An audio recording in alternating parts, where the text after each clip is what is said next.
Italie, face à l'afflux des migrants, 1 millier de personnes ont été secourues mercredi au large des côtes libyennes.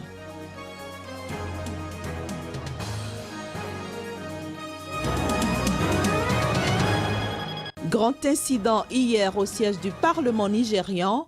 Les députés ont essuyé des tirs de gaz lacrymogène avant le vote sur la prolongation de l'état d'urgence dans le nord-est du pays. L'ex-président burkinabé poursuit son exil en Afrique. Blaise Compaoré a quitté Yamoussoukro hier pour Rabat.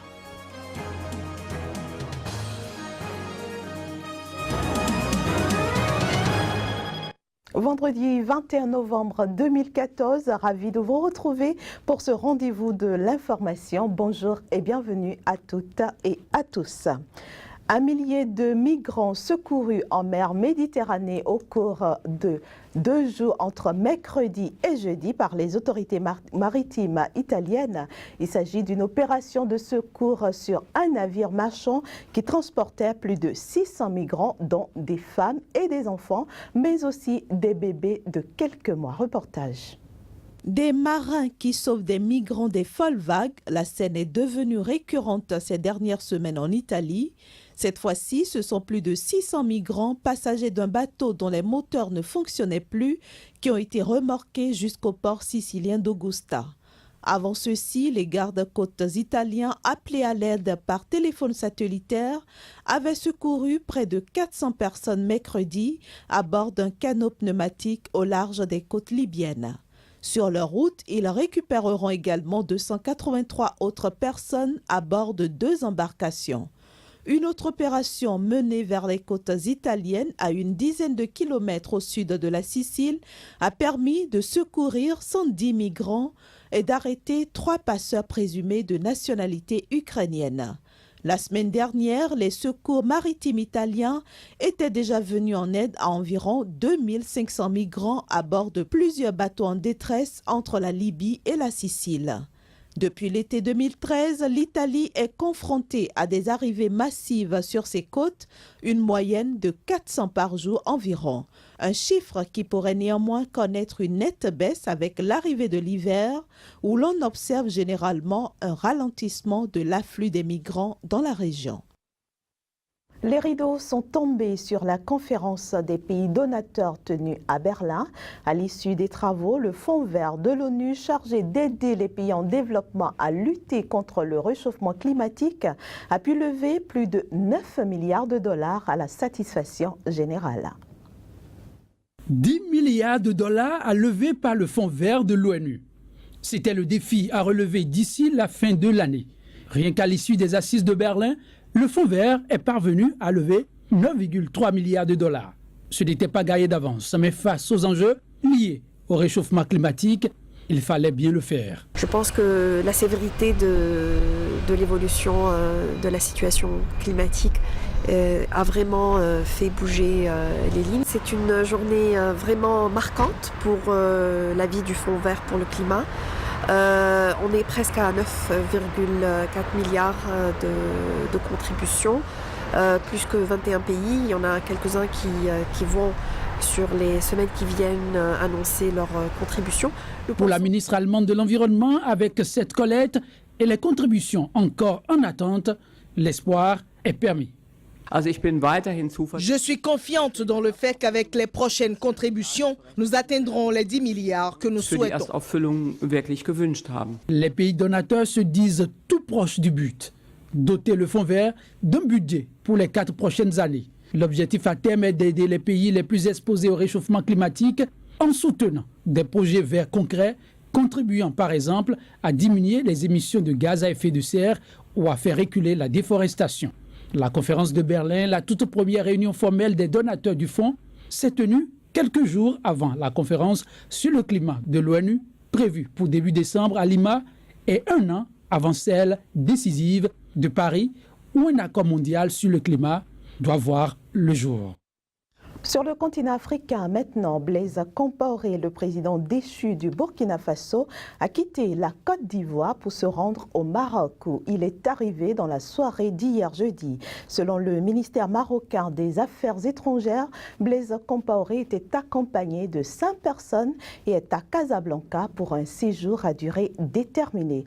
Pendant ce temps, à Ouagadougou, Michel Kafando s'apprête à entrer dans ses nouvelles fonctions de président de la transition burkinabé. C'est aujourd'hui en effet que Isaac Zida, l'ancien homme fort du pays devenu Premier ministre, lui transfère les pouvoirs. Un autre élément, bref, dans cette édition, 9 personnes, dont 5 policiers, ont été blessés jeudi au Caire dans 2 attentats à la bombe.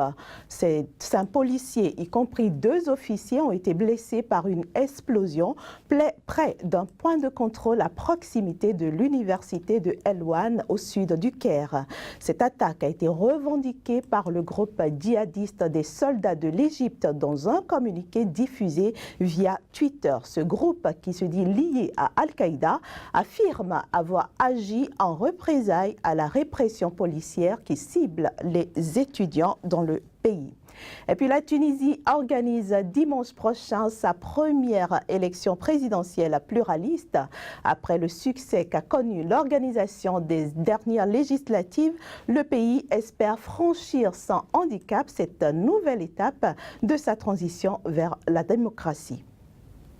Les Tunisiens pourront enfin pour la première fois voter librement pour élire leur chef d'État. Depuis son indépendance en 1956 jusqu'à la Révolution, le pays n'a en effet connu que 2 présidents, Habib Bourguiba, le père de l'indépendance, déposé en 1987 par un coup d'État de son premier ministre Ben Ali, et ce dernier qui occupa le palais de Carthage jusqu'à sa fuite en Arabie Saoudite en 2011. 27 candidats sont en lice pour le scrutin de ce dimanche, un scrutin pour lequel l'ex-premier ministre Beji Caïb Essebsi, âgé de 87 ans et dont le parti anti-islamiste Nida Tounes a remporté les législatives du 26 octobre, est le grand favori. Parmi les autres candidats figurent le président sortant Monsef Marzouki, le richissime homme d'affaires Slim Riahi, ainsi qu'une magistrate, Kaltoum Kanou, seule femme candidate. Si aucun des candidats ne remporte la majorité absolue dès le premier tour, un second tour est prévu pour fin décembre.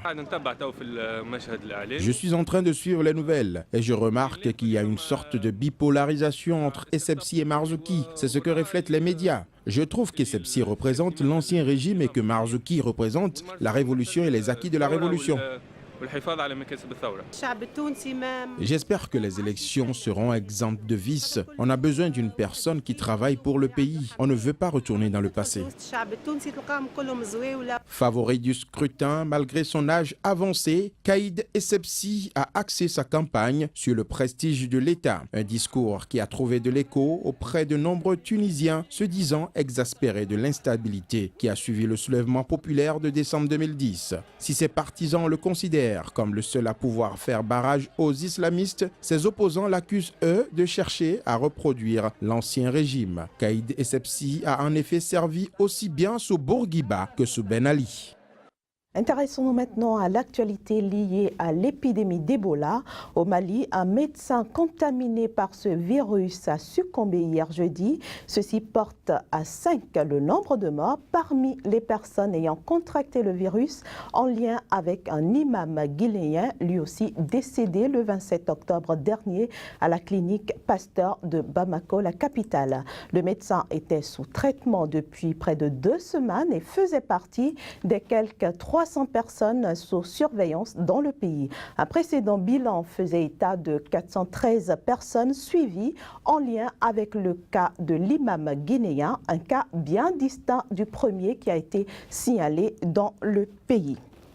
La Croix-Rouge de la France forme des volontaires qui vont à leur tour prêter main forte à la Guinée contre l'épidémie à virus Ebola. Alors que ces agents vont prendre le départ la semaine prochaine, ils s'adonnent à des exercices pratiques, des entraînements qui les préparent à la réalité du terrain. Tu sais qu'il faudra mettre de l'antifog avant quand tu seras Ils là-bas. sont au nombre de 24, les volontaires en formation qui décolleront mardi pour Macenta, dans le sud de la Guinée. C'est à cet endroit même que la Croix-Rouge vient d'inaugurer son premier centre de traitement Ebola. Là-bas, au cœur de la forêt, ont été enregistrés les tout premiers foyers de l'épidémie. En attendant, l'heure est aux entraînements. La formation est rude. L'objectif de la formation, c'est de pouvoir apporter suffisamment d'informations pour les volontaires, pour qu'ils soient suffisamment rassurés pour partir sur le terrain, tout en ayant quand même conscience des réels risques qu'ils vont prendre, de façon à ce qu'on puisse les prévenir et que tout le monde puisse travailler en toute sécurité. Toute une mise en scène qui tient compte des précautions à prendre sur le terrain en situation d'épidémie. Un centre de traitement d'Ebola en modèle réduit a été installé au siège de l'organisation. Des zones d'habillage et de déshabillage jusqu'à la morgue, en passant par le tirage des patients. Tout a été reproduit le plus fidèlement possible. Mais il faut aussi compter avec les contraintes climatiques. À l'intérieur de ces accoutrements, il fait une forte température. Avec ça, on peut tout faire, c'est super. On peut aller embrasser les patients, embrasser avec les bras, on peut leur parler, les toucher, les rassurer. Notre ami est psy, donc il va devoir faire beaucoup ça. Et donc s'il ne peut pas toucher ses patients et essayer de les aider comme ça, il n'y arrivera jamais. Donc c'est grâce à ça qu'on peut bosser correctement. Il va falloir s'habituer aux 46 degrés à l'intérieur de la combinaison, au déplacement très réduit, une mobilité qui est très difficile. On ne voit que comme ça, donc en fait on ne voit pas grand-chose. Donc ça, c'est des choses où ils doivent s'habituer. Cette promotion se constitue des professionnels de la santé au profil très diversifié. Médecins, infirmiers, épidémiologistes, pharmaciens, responsables logistiques. Mais la formation est identique pour tous. L'exercice est sensible et ne pardonne pas de faux pas. La mise en scène semble rassurer les volontaires, parfois aussi une peur légitime. Peut-être ça désacralise un peu cette maladie qui est tant médiatisée et qui fait si peur que ça. Mais je ne me sens pas plus stressée que dans mon travail habituel. Il faut avoir raisonnablement peur, oui. Si on a peur de rien, de toute façon, on fera une bêtise. Donc il faut avoir raisonnablement peur. En fait, ce n'est pas l'épidémie qui fait peur, mais il faut être vigilant. Une fois partis mardi et après quelques jours d'immersion, ils prendront le relais de la première équipe envoyée sur place. En attendant, les stagiaires s'entraînent. Parlons toujours de l'épidémie à virus Ebola. La situation en Sierra Leone préoccupe. Recrudescence de grossesse précoce, violences sexuelles, sans oublier les maladies non transmissibles qui sont laissées pour compte. L'Organisation des Nations Unies intensifie les efforts pour répondre aux conséquences de ces fléaux. Dans ce cadre, une conférence de presse a été donnée par le chef de la mission des Nations Unies pour la lutte contre Ebola. Voici un extrait de sa déclaration. Le programme des Nations Unies pour le développement a pour tâche de s'assurer que les répercussions, les dommages collatéraux d'Ebola ne laisseront pas la Sierra Leone dans un état plus pauvre et moins développé à la fin de cette crise que par le passé. Ce que nous devons faire maintenant est de suivre les impacts socio-économiques du virus à tous les niveaux de la société dans ce pays et d'anticiper quels vont être les écarts et les besoins des secteurs les plus vulnérables de la société et d'élaborer des stratégies appropriées pour atténuer ces effets et augmenter le niveau de l'aide aux besoins dans certains groupes particulièrement vulnérables.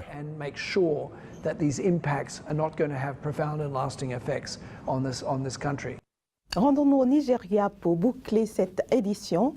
L'état d'urgence imposé dans le nord-est du pays pour lutter contre les islamistes de Boko Haram a pris fin jeudi. Les députés nigérians ont rejeté la proposition du gouvernement de prolonger ces mesures spéciales. En effet, le président Goodluck Jonathan avait demandé mardi dernier au Parlement de prolonger l'état d'urgence en vigueur depuis 18 mois dans les États de Borno, Yobe et Adamawa, les 3 États les plus touchés par l'insurrection islamiste. Mais selon des députés et sénateurs de l'opposition, ces mesures spéciales sont un échec puisque Boko Haram a poursuivi ses tueries quasi quotidiennement dans cette région du pays et a même pris le contrôle d'une vingtaine de localités. Le vote d'hier est intervenu après un incident survenu dans le hall du Parlement. Les forces de l'ordre, comme vous l'avez vu tout à l'heure sur les images, ont tiré des gaz lacrymogène à l'arrivée du président de la Chambre des représentants, un ancien allié du pouvoir récemment passé dans l'opposition.